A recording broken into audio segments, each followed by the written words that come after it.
we should really be trying to live a life that is emotionally healthy and physically healthy and spiritually healthy, and allowing that to bring the fruit of happier, healthier emotions. We can get a lot of attention on the person who's struggling with the mental health issues, but there are people in their lives who love them and are trying to support them who sometimes don't get support themselves.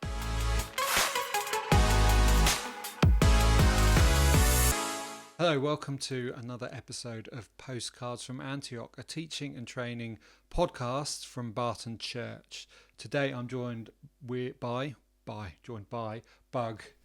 Hello. Bug's an elder at Barton. How long have you been a member of Barton Church or involved with Barton Church? I thought you were going to ask me that, and I was trying to work it out. I don't know. I think I joined Barton, sometime around 2017. Okay. Like a year or two before lockdown, just before we did the Faversham site launch. Yep. And one of the things that kind of happened at the time is Emma and I we kind of joined the church looking for a church with vision to grow. And that was one of the things that really kind of attracted us. Oh, and fantastic. So then Eric passed us this document with a written vision. And we love that. Yeah, and we've got writing here at Barton. We know how to write. So that's when we joined. Okay, that's interesting. I didn't realise that. I think I've been in the church longer than you. You and Emma. Yeah, that's which too. I feel like you've always been here, though. I don't know what that says about you or me. But... I don't know. I mean, certainly Barton feels really like home to us. Good, fantastic, yeah. So, well, what do you do for a living? I'm a GP. Okay, and how long have you been doing that? I have been so I've been a fully qualified GP for about 5 or so years. And then before that, of course, you have to be a doctor first, and you go through your junior doctor years and training and stuff like that. So I've been doctoring for another 5 years on top of that, thereabouts. Okay. Well, that's part of the reason why we're talking to Bug today. We're going to do just a discussion on the topic of mental health, really, and particularly thinking about it. I mean, you are able to look at it through the lens of both a medical professional, but also as a follower of Jesus. Absolutely. And that gives you, as I'm sure there are many people in the medical profession who also have a faith, and that colours sort of the way they approach topics. Yeah. I'm sure that's true for you as well. Yeah, of course it does. Really... So I suppose my faith affects how I might approach stuff like this on a couple of different levels. Mm-hmm. It changes me and my own approach individually. Yeah. And it changes, I guess, how I see what mental health means for a person. Yeah. And how we interpret that. Because as a Christian, I know that at the end of the day, there actually is reason for hope. Yes. And that actually, I believe that God can simply heal people. Yeah. And there's all sorts of medical conditions where sometimes people feel very hopeless.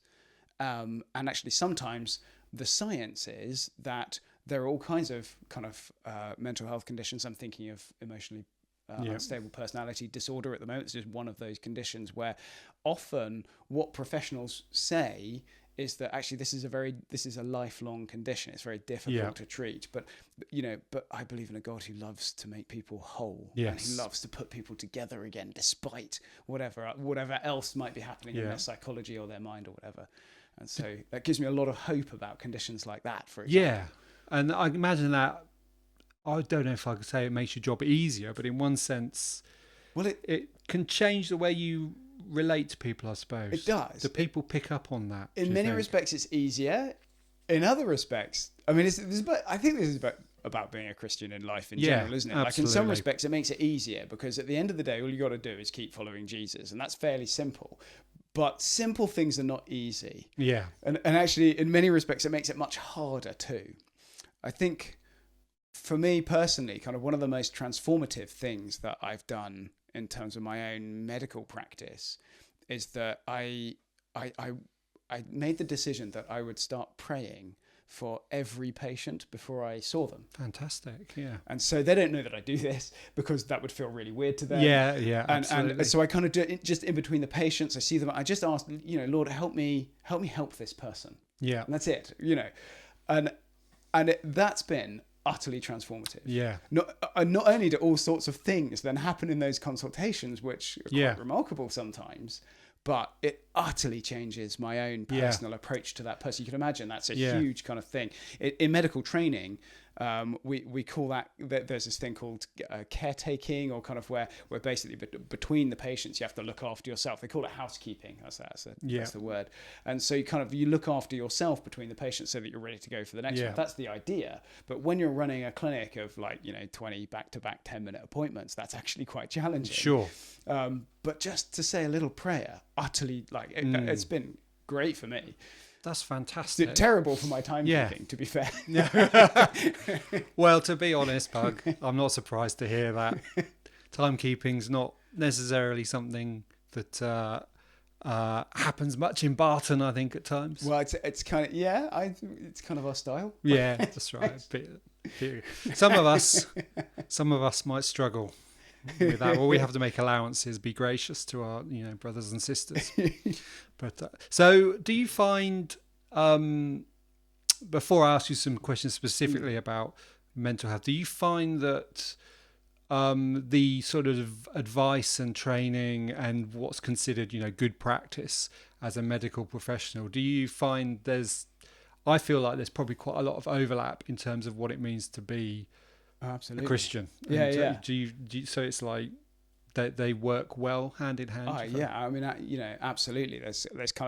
There's all sorts of stuff out there purely from a scientific basis that says things like being involved in community, receiving unconditional love, the effect of an understanding of forgiveness, and the ability for a person to forgive and move on, and also to feel forgiven and move on. Actually, those are hugely important concepts in, to help a person with their mental health. And of course, those are lifted straight from the Judeo-Christian tradition. Absolutely. So on that terms, in terms of mental health, do you feel like over the 5 years you've been a GP, the 10 years you've been practicing medicine, do you feel like there's a difference, an increase maybe in sort of mental health issues, or increase just in awareness of the issues, or do you feel like?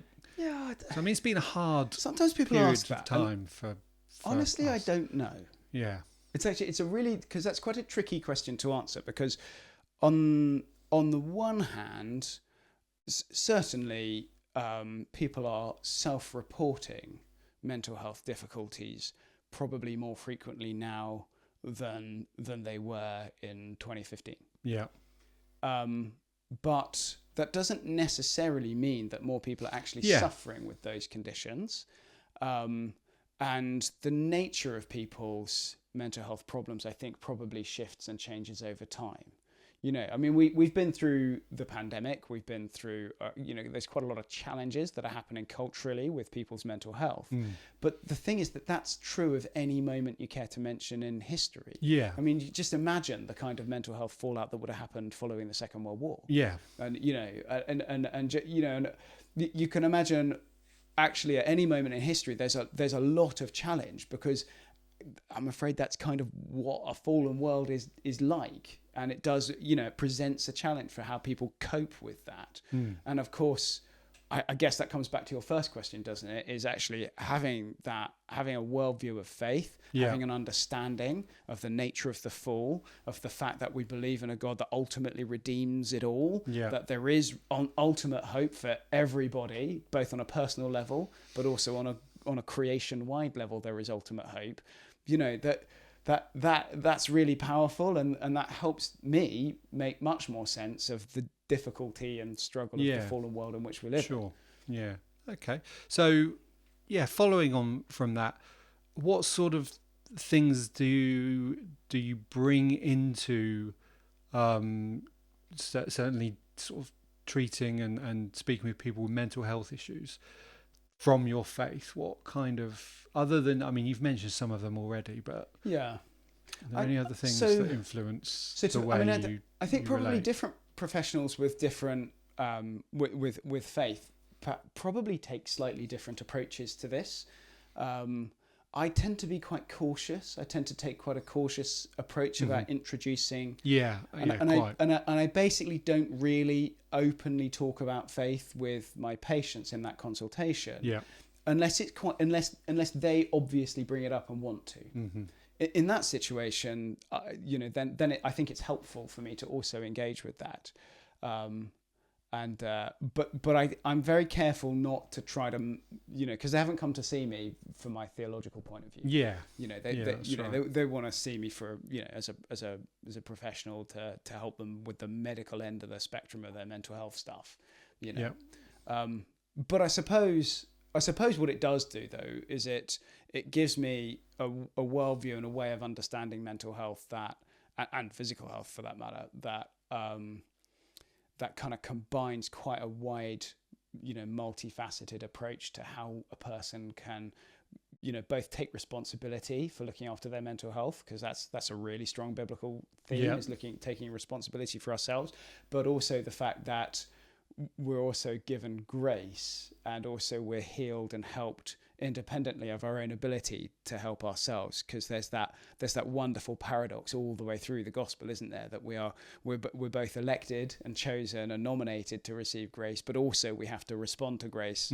And the same is true, I think, where that same paradox is true often in mental health. It's so people can help themselves and they should help themselves. There's things that we can all do, even those of us who kind of feel like we're okay mentally. There's all sorts of things that we can do to improve and optimize our mental health, but also it's kind of unfair to tell a person who's really struggling with depression that they have to be really self-motivated, because that's the nature of the disease. It's really hard to do that.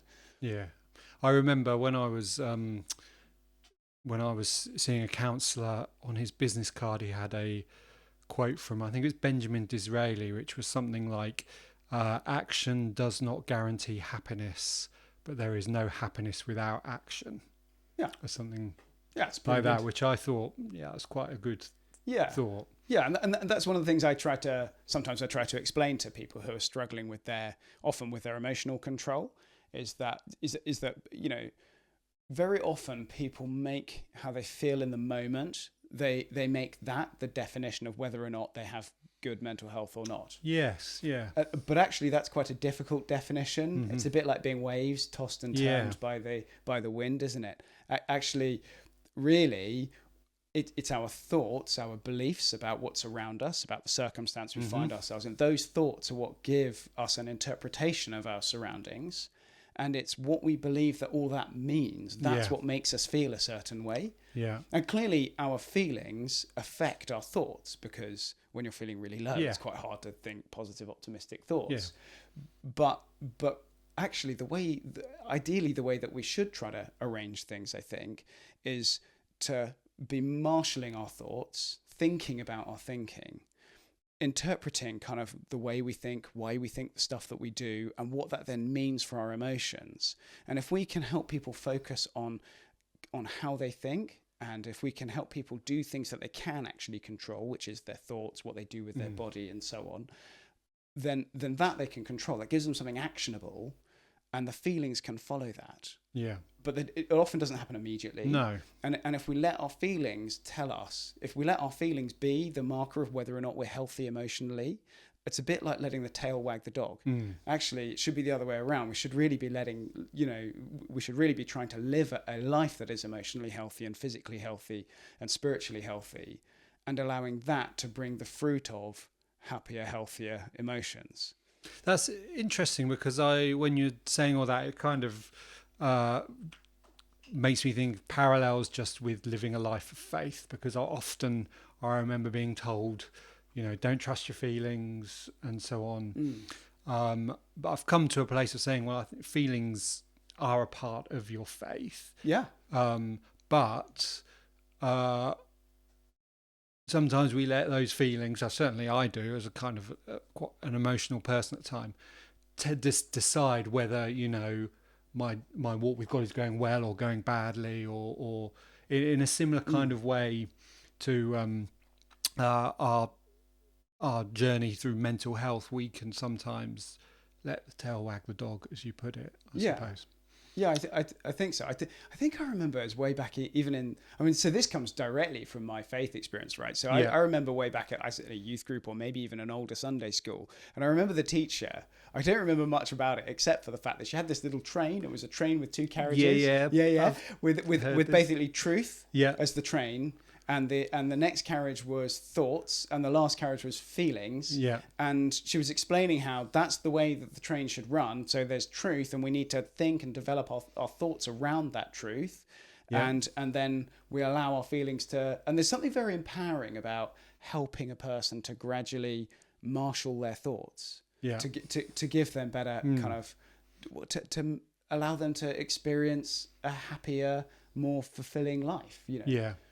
Well, I've learned through my own faith journey, but it is also parallel with sort of my own, the mental health issues, is that truth that very often you don't I think Neil N.T. Anderson puts it as, you don't feel your way into good behavior, you sort of or good habits yourself into good feelings.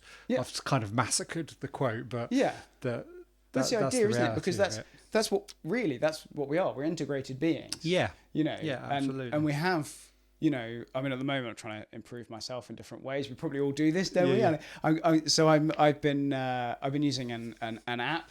I think it's quite good, based on a book called Atomic Habits. Mm-hmm. And essentially you choose kind of quite specific small actions that you can do that then form habits that then help you do the things that you want to do with your day-to-day life. And the idea is, and it's very cognitive, like it's very much a rational, thoughtful process. It's not really feelings led.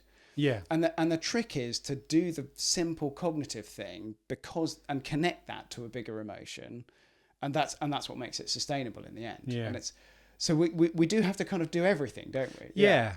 And as I've said, I kind of, I think when I was growing up, the message you get fed, or sorry, not that you get fed, that I inferred perhaps, or maybe was implied, was, you know, feelings can't be trusted ever, or they're misleading, or they're kind of they hinder your faith, or your, again, mental health maybe, but you've come to realize that's not the case. They often reflect what's going on inside us, but they're also can unlock things in us, I suppose, in terms of our relationship with God.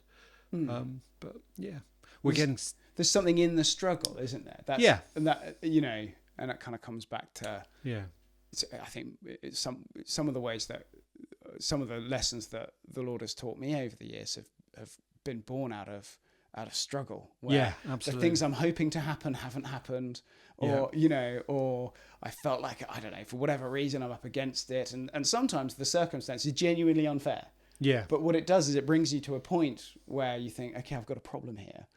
How am I going to do that? How do I relate this to the Lord?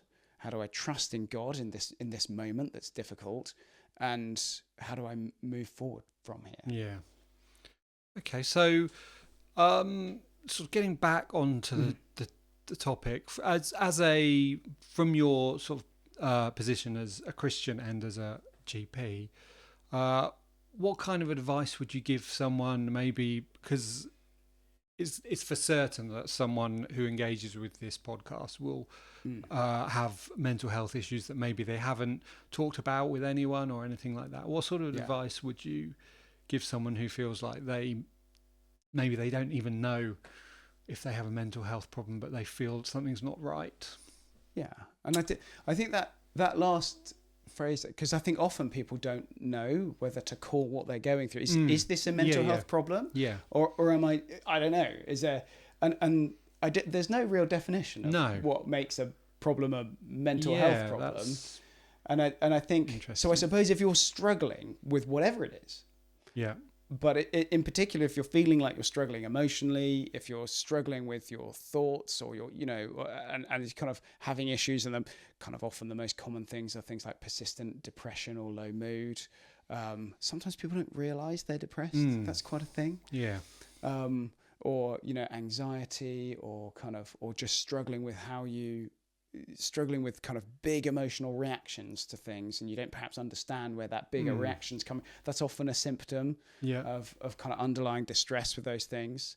So I think if you're in that place, I think probably it's really helpful to sometimes break how you recover from that down into time frame based goals. Mm-hmm.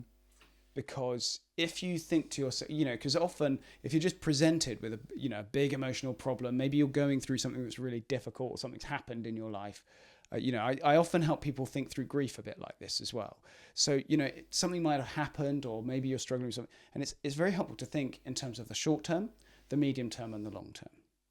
And then within each of those kind of timeframes, to think a little bit about stuff you can actually do, rather than just getting frustrated with yourself that you don't feel different yet. Because I find that that's a really common thing that people often, they feel fed up and they almost give up on themselves, and they're getting frustrated with themselves because they don't yet feel differently. Yeah. And that's not really being fair to yourself. Because a bit like that train we were talking about, you can't directly control your emotions. And if you try to, you're putting them at the front of the train and the whole thing comes off the rails. Actually, the thing to do is to focus on the stuff that you can actually do. And then, but also be kind to yourself in terms of short term, medium term, long term.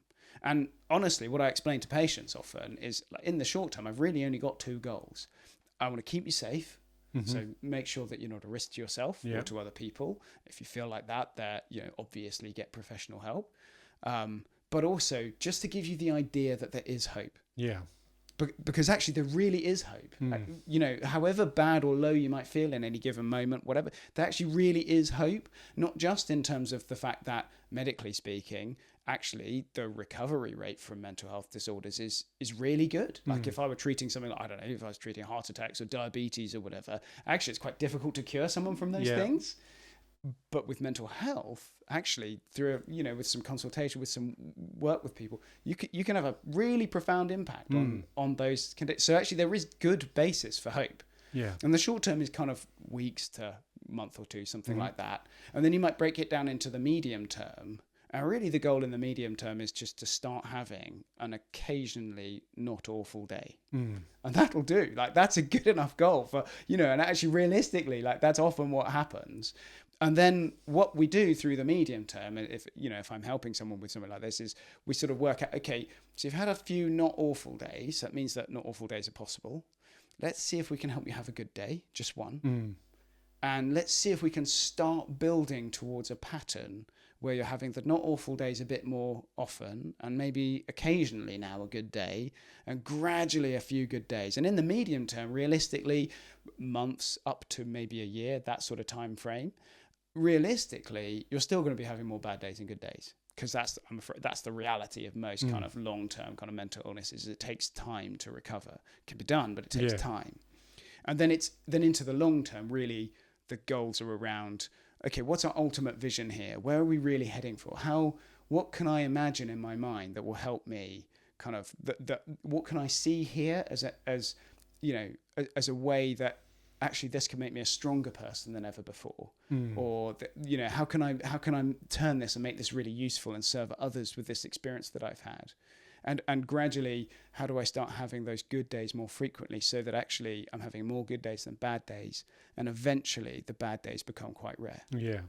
Realistically, no, everyone has bad days. Yeah. So there's not, we've got to accept that. That's actually a good definition of mental health. You should have just more good days than bad days. Yeah. And hopefully, if you're doing really well, you have fairly rare bad days. Yeah. Okay. So let's go. Yeah. Okay. So what about for people who are perhaps concerned or living with someone who is working through some mental health issues? Yeah. What advice? Because for my own experience, I remember, in retrospect, I look at sort of my family and think, well, it's quite hard on them, and people. We can get a lot of attention on the person who's struggling with the mental health issues, but there are people in their lives who love them and are trying to support them, who sometimes don't get support themselves. Yeah. So what kind of things might you say for them? That's such a good point, and that's a real it's a really difficult thing. It is hard work, particularly when a person is close to you and you're trying to support them and they're struggling with mental health challenges. So I think for a person in that situation, I mean, particularly if you're connected with a church, particularly if you're connected with our church, I would hope that life group would be a really good place to go for additional support. Yeah. But sometimes people aren't very involved in their life group, or they don't feel that comfortable sharing those things. In which case, kind of reach out to the church office, you reach out to Oz or any of the other elders as well. Yeah. And I think what we would do is try to make sure that there was someone alongside you that can give wisdom and perspective and just support, because that can be a difficult thing. Yeah. Okay. And are there any sort of resources that you'd recommend on this topic of mental health and faith, or anything like that? I mean, so there are loads. There's lots of different resources kind of to think of. There are two kind of Kent-wide generic ones which serve a wide variety of needs that I think are quite worth mentioning. So for younger people, kind of 18 and under, actually I think it may be 17 and under, there's the Kent Resilience Hub. Yeah. So if you Google that, it's kentresilienchub.org. But that's got actually some really good signposting to all sorts of different resources that are through the NHS and the council and schools and sort of all that sort of. So that's a good way of getting into kind of quite professional level help. And a lot of that, it doesn't need to be. Well, when I say that sounds like it's not all really intense. Some of that is, there's a text-based therapy service, for example, where a young person might text back and forth to a number. That can be quite helpful. That kind of thing. And then for adults, there's Live Well Kent. So that's worth Googling as well, kind of, because they also have quite a wide range of different services that then they kind of collect on their website and they can help you access. Yeah. And actually, obviously talking to a professional, and there's there's different ways that you might go about that. So, and I imagine if you're outside of Kent, there's probably a few people outside Kent in this world. I heard that there are some. Yeah, I've never seen any, but then I imagine most sort of local councils and services have similar They'll have similar things, and actually NHS.net kind of so the main NHS website. If you go on there and just put in talking therapy as the search term, it'll actually show. You can put in the name of your GP, and it will find for you the local self-referral service. Yeah. That's great. Okay. Is there anything else that you feel like you'd like to share, or anything you came into this podcast thinking, I must remember to say that? Well, I suppose kind of, apart from kind of breaking it down to the short, the medium and the long term, I think it's quite helpful to think quite practically in each of those areas. And I'm just imagining, if there's someone listening to this that is perhaps in the midst of struggling with something themselves, it might be worth talking about a few things that you can do in the short term. Yeah, that would be great. That might be quite helpful. And so kind of, I tend to break it down into kind of three main strategies. I'd break everything down into threes. I think it's kind of a medic thing. I don't know why. The three is a number. We love it. Throughout history. It's not a medic thing. It's every story has threes. You've got the parables. You've got threes all through them. Anyway, that's a different podcast.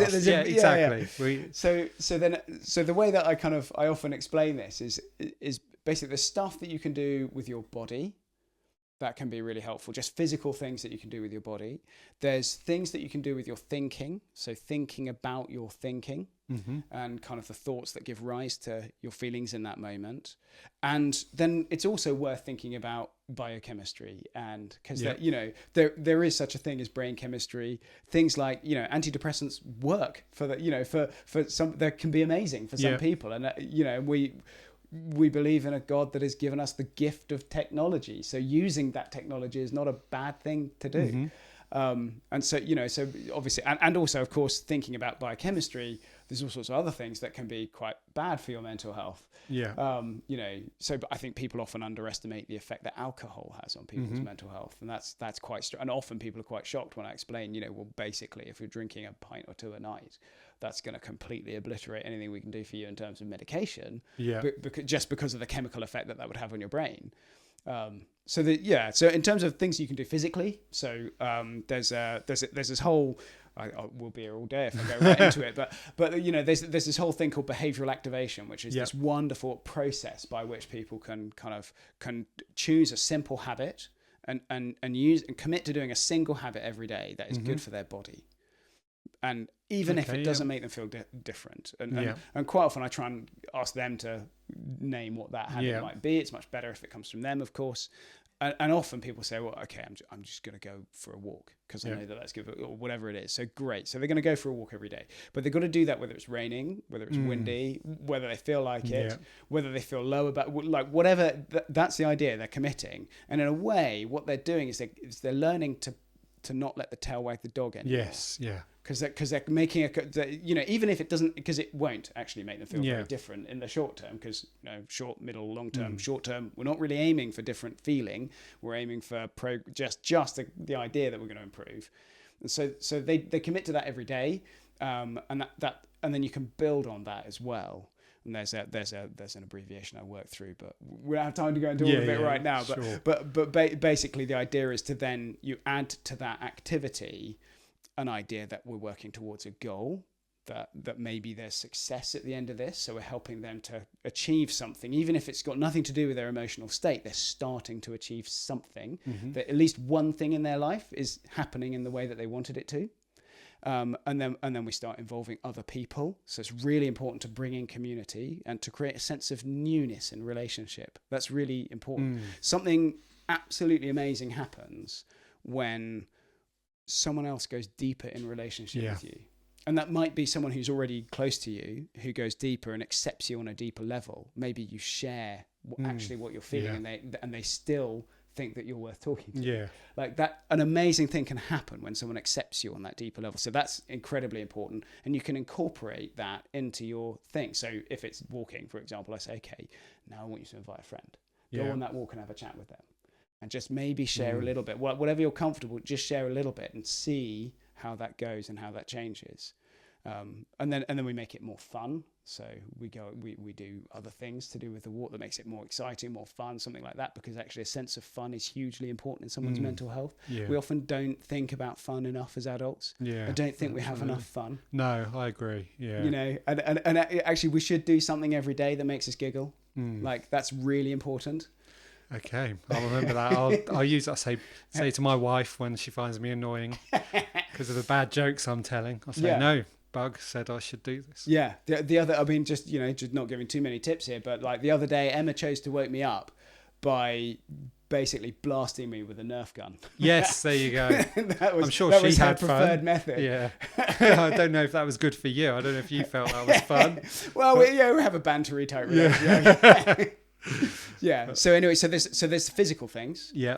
And then there's thinking about your thinking. Sometimes it's enough to just have the idea that you're going to recover. Yeah. Often people aren't quite ready to go into therapy in the short term. And you kind of have to, most people when they start doing talking, they feel a bit worse before they start feeling better, because you have to unpick a whole load of stuff and it's hard work emotionally. That's kind of how it should feel. Yeah. And then, but actually just thinking about the thinking, just the idea that your thoughts matter, the way that you think matters, and maybe just quietly challenging yourself occasionally when you think, oh, hold on, I don't know, I'm anxious.